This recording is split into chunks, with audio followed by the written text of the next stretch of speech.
In other words, it wasn't one time, hey, why don't you eat from the tree? And they're like, okay, sounds like a good idea. Totally, we should do this. It was a little bit, then a little bit, then a little bit. And every time was almost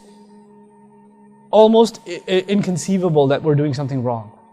Because it was just a little bit of a, one step closer, we're not even at the tree. We're just kind of, can't even see it yet. Can't even see it. We're just a step closer. It's not haram. What do people do when they fall into a trap of shaitan? Shaitan comes to them and says, hey, why don't you do like ultimate super crazy haram and burn in hell? And they say, oh, that sounds like a good idea. I should do it. No, he says, hey man, take it easy a little. Just, whatever, there's still time for Fajr. Chillax. Just a little bit more. Just go back to sleep. You can feel shaitan's foot pressing down on the pillow. So right here.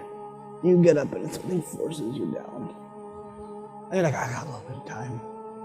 So first he gets you with salat. And he has to get you with salat first. You know why? You want to kill the guard. You want to penetrate the castle. You got to take out the guard first.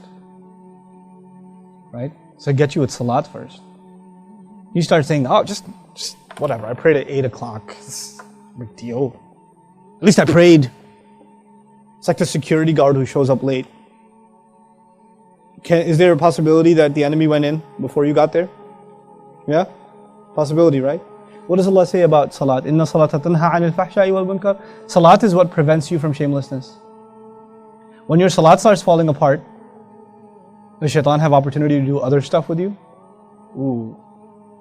So first, it's not a big deal. It's just a little late. It's just that, and he won't get you to miss it altogether. It'll be the guy that shows up first before the adhan.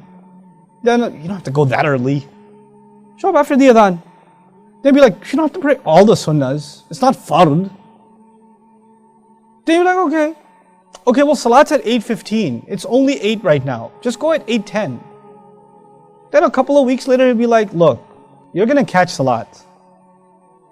He's going to work his way, right? So then you catch like third rak'ah. Then he comes back and says, hey man, it's already over. Just pray at home. Then he comes back and says, it's already over. And you're like halfway through the movie. Just finish the movie and pray. So he works his way. And then eventually, now you start, it used to be you're praying at the masjid. Then slowly you're praying at home. Then you're praying at home really late. Then you're really tired, right? You just finished watching a movie. You're really tired. It's not really a time to pray. Why don't you sleep a little, then wake up and pray. Just a little nap, you wake up. You know, you got control. So you wake up at 2 in the morning, 3 in the morning. I haven't prayed Isha. Allahu Akbar. Oh wait.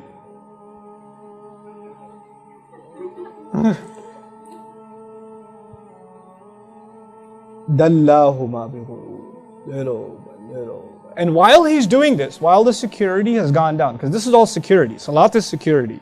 While security has been compromised, then the floodgates to evil.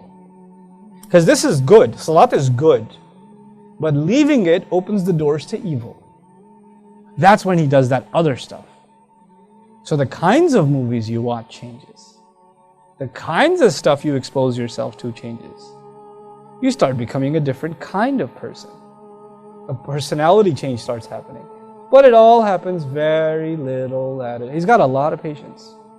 And he's done this with plenty of people before.